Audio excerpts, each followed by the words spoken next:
7 साल के बाद जो है कोई भारत से हमारे मुल्क आया है, क्या ये हमारे ताल्लुकात में बेहतरी लाने का सबब बनेगा? जयशंकर साहब तशरीफ लेकर आए हैं, आप इंटरेस्टेड हैं उनके साथ रिलेशनशिप बिल्ड करने के लिए? आपको सर्वाइवल के लिए ट्रेड चाहिए, दुनिया से रिलेशनशिप बेहतर चाहिए, उनको नहीं चाहिए। शहबाज शरीफ खुद 2 कदम आगे बढ़े डॉक्टर जयशंकर से हैंडशेक के लिए। और सबसे बड़ी बात यह है कि यार पाकिस्तान को माफ़ कर दो। पूरी मैं सब कॉन्टिनेंट को सारों को कहना चाहूँगा, हम लोग दहशतगर्द नहीं है।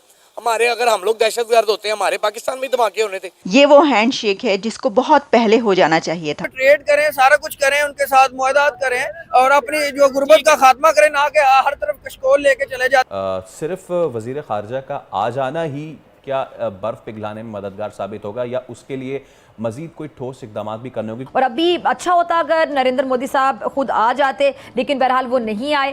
कि पाकिस्तान भी ये चाहता है कि रिलेशंस अच्छे बने। शहबाज शरीफ यानी कि जो हुकूमत है, गवर्नमेंट है, और जो इस वक्त के वहाँ के प्राइम मिनिस्टर हैं, उनकी ये डिज़ायर है कि दोनों कंट्रीज़ के बीच रिलेशंस अच्छे बने। अब देखें जी, अब एक बंदा आ गया, उन्होंने एक जयशंकर को भेज दिया है, ये भी उनकी बड़ी बात है। इंडिया को हमसे कोई फ़ायदा तो है नहीं, वो वैसे ही तरक्की में है, हर चीज़ वहाँ पे सस्ती है। एजुकेशन इंडिया की इतनी अच्छी है कि वहाँ पे 10-10 साल के बच्चे ऐसी इंग्लिश बोलते हैं जो हम लोग नहीं बोल सकते। अस्पतालों के निज़ाम वहाँ पे अच्छे हैं, वहाँ पे पेट्रोल सस्ता है, वहाँ पे महंगाई नहीं है, वहाँ पे तरक्की होती जा रही है। हम लोग को इंडिया से फ़ायदा है यार, हम लोग को चाहिए इंडिया के साथ ताल्लुकात बेशक ना सही बने, कारोबारी मसले हमारे हल होने चाहिए। भाई गनीमत है हमारे लिए कि डॉक्टर एस जयशंकर भी आ गए हैं, हमें तो उम्मीद ही नहीं थी कि वो भी आएंगे। हमें अपने हालात देखो ना, लूमड़ी नू भी चलाकी करनी पैंदी अपने हालात सही करने वास्ते। कोई आगे हमें रोटी ऐसे नहीं दे जाएगा, हम लोग को खुद बीच में से नौसरबाजी करनी पड़ेगी, इंडिया के साथ भी, अमेरिका के साथ भी, कि यार साढ़े नाल साडा काम अच्छा हो जाए, हमें हस्पताल अच्छे मिल जाए, हो सकता है हमारा को पेट्रोलियम का निज़ाम अच्छा हो जाए, हो सकता है हमारी एजुकेशन सिस्टम अच्छी हो जाए, आम आवाम को खाने को मिल जाए चीज़ें। आम आवाम अभी बहुत टेंशन में है। और सबसे बड़ी बात यह है कि यार पाकिस्तान को माफ़ कर दो। पूरी मैं सब कॉन्टिनेंट को सारों को कहना चाहूँगा, हम लोग दहशतगर्द नहीं है। अगर हम लोग दहशतगर्द होते हैं, हमारे पाकिस्तान में धमाके होने थे। APS पाकिस्तान में ही होना था, कोयटा के धमाके होते हैं वो पाकिस्तान में ही होने थे। यार हम लोगों को माफ़ करो, आपकी मेहरबानी। हम लोग चाहते हैं दहशतगर्दी पाकिस्तान से ख़त्म हो। कौन बंदा है जो पाकिस्तान को नामजद भी कर रहा है और ऊपर से हमले भी पाकिस्तान में हो रहे हैं?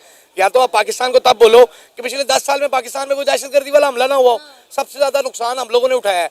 APS में छोटे छोटे बच्चे शहीद हुए हैं, उसका जिम्मेदार कौन है?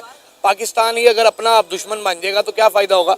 ये बाहर की एजेंसीज हैं, कौन है, मुसलमान है, नॉन मुस्लिम है, हमें नहीं पता कौन है, लेकिन हम लोग माफ़ी मांगते हैं सबसे कि यार हमारा इधर से नाम हटा दो। और ये डॉक्टर साहब आपकी मेहरबानी है, बुरा ना मनाइएगा। उसकी जगह मैं होता, यकीन मानो मैं आपसे गले मिल के मिलता, ये उनकी गलती है। हम लोग जब भी पाकिस्तान आप आएंगे, हमारा वेलकम है जी सर, हमारे सर आंखों पे। देखें, बात यह है कि अगर आप नटशेल में पूछें कि क्या इंडो पाकिस्तान एजेंडा डिस्कस होगा, वो तो नहीं है।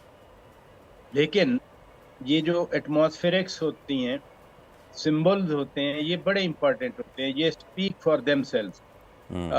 2015 में, दिसंबर 2015 को सुषमा स्वराज उस वक्त जिंदा थी, वो भारत की वजीर खारजा थी, वो आई थी। और जयशंकर जी ये उस वक्त इंडिया के फॉरेन सेक्रेटरी थे, ये भी आए थे। यानी 2015 दिसंबर के बाद भारत की तरफ से कोई नहीं पाकिस्तान आया। तो ये 9 साल के बाद आज पहली बार भारत के वजीर खारजा जहाँ पाकिस्तान में मौजूद हैं। गोवा में पिछले साल बिलावल भुट्टो जरदारी साहब गए थे, यही SCO के वज़ीर खारजा का इजलास था, लेकिन उसमें कोई हैंडशेक भी नहीं हो सका था। इस बार तो वज़ीर आज़म शहबाज शरीफ ने रात को हैंडशेक किया, हल्की फुल्की मुस्कुराहट का तबादला हुआ और 2-4 जुमलों का तबादला हुआ। यू नेवर नो कि ये 2-4 जुमले जो हैं यही मुस्तकबिल में आकर कहीं ना कहीं किसी न किसी तरह के रवाबत की राख बने। अमिड द करंट सिचुएशन, सिर्फ वजीर खारजा का आ जाना ही क्या बर्फ पिघलाने में मददगार साबित होगा या उसके लिए मजीद कोई ठोस इकदाम भी करने होंगे? क्योंकि भारत में जब वो थे, उनसे सवाल हुआ, उन्होंने कहा जी मैं बायलैटरल के लिए नहीं, मैं तो जा रहा हूँ सीधा सीधा मुलाकात करने।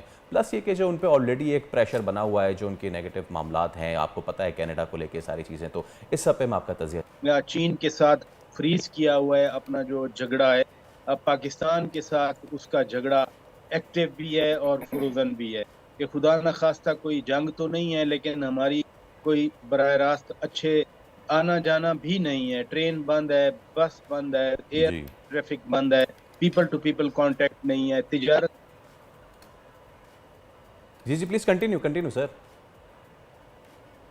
तो तिजारत बंद है दोनों मुल्कों के दरमियान। हालांकि एक वक्त था कि तिजारत कोई $2.5 बिलियन तक पहुंच गई थी, और जिसका पोटेंशियल उस साल में 2013 की बात कर रहा हूँ $10 बिलियन कहा जा रहा था। इसलिए ये सारी सूरत हाल अब भारत के अंदर ही ये सोच है कि क्या पाकिस्तान के साथ मसलन इनका आना, वहाँ में इनके जो साबिक यहाँ हाई कमिश्नर थे, सफीर हुआ करते थे, कुछ लोग बोले कि जयशंकर जी को पाकिस्तान जाना चाहिए, और मैं समझता हूँ कि उन्होंने अच्छा फैसला किया। और दूसरी बात है कि पाकिस्तान की तरफ से भी अभी तक एक अच्छा मुस्बत रद्द अमल आया है उनके आने का। जयशंकर साहब तशरीफ लेकर आए हैं, आप इंटरेस्टेड हैं उनके साथ रिलेशनशिप बिल्ड करने के लिए, आपको सर्वाइवल के लिए ट्रेड चाहिए, दुनिया से रिलेशनशिप बेहतर चाहिए, उनको नहीं चाहिए। उनकी इकोनॉमी ठीक है, diplomatically they are doing good, उनके मालदीव नेपाल वो चीजें अपनी ठीक कर रहे हैं, वो काउंटर कर रहे हैं चाइना को, आप अपने आप को काउंटर कर रहे हैं। आप अपने पाकिस्तान के अपने मसाइल को काउंटर करने से भी कासर हैं। आपका लौंडा लपाड़ा सड़कों पे इस वक्त एससीओ को नाकाम करने की पूरी कोशिश कर रहा है, पूरी कोशिश कर। सूबा सरहद बार बार इस्लामाबाद पे हमले करने का अंदिया देता है, इरादा जाहिर करता है, फायर ब्रिगेड क्रेने लेकर हमला करते हैं। आप सर्वाइवल मोड में हैं, वो अपनी उनकी इकोनॉमी दुनिया की 5वीं इकोनॉमी। तो दर हकीकत आज अगर देखा जाए तो एससीओ होना पाकिस्तान में बहुत बड़ी बात है, लेकिन इसके पीछे सुना है चाइना ने सारा कुछ किया है, क्योंकि आप तो कभी आईएमएफ के चक्कर लगाते हैं, कभी सऊदी अरेबिया से पैसे लेने के चक्कर में, कभी लोन आगे कराने, आपको तो पैसों के अलावा सर खुजाने का टाइम नहीं है। सुना है कि ये कामयाबी चाइना के सर जाती है, इसके पीछे चाइना का हाथ था। वो हाथ क्यों है चीमा साहब? एससीओ का दर हकीकत मकसद इकोनॉमिक और ट्रेड है, लेकिन चाइना एससीओ को इस्तेमाल करता है एंटी वेस्ट, एक ब्लॉक बनाने के चक्कर में है, अपनी पावर शो करता है, उसमें वो कर रहा है। आपका कमाल इसमें मैं इतना ही समझूंगा सिवाय कि यहां पे सजाने के, और वो भी अगर इसकी इन्वेस्टिगेशन की जाए तो इस्लामाबाद के जो ठेके एससीओ के लिए भी दिए गए, मेरे ख्याल में उनमें भी काफी चीजें लंदन और दुबई पहुंच गई होंगी, जो कि माजी में होता है। विदेश मंत्री एस जयशंकर ने पाकिस्तान में शंघाई कोऑपरेशन ऑर्गेनाइजेशन एससीओ की बैठक में संबोधित किया। उन्होंने कहा कि आतंकवाद और व्यापार एक साथ नहीं चल सकते।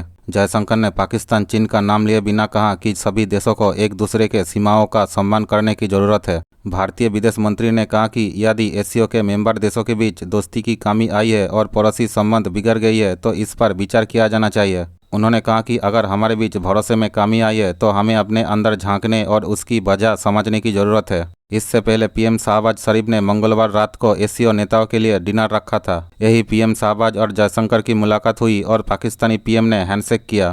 पिछले साल गोवा में एससीओ के एक बैठक में जयशंकर ने पाकिस्तान के तत्कालीन विदेश मंत्री बिलावल भुट्टो को नमस्ते किया था और हाथ मिलाने से परहेज किया था। इससे पहले पाकिस्तान सरकार ने एससीओ बैठक के लिए जयशंकर के आने का एक वीडियो अपलोड किया, जिसके कैप्शन में लिखा था आगे रोमांचक बातचीत होगी। हालांकि जयशंकर पहले ही किसी द्विपक्षीय बातचीत से इनकार कर चुके हैं। ऐसे में उनके किसी पाकिस्तानी नेता से बातचीत की गुंजाइश बहुत ही कम है।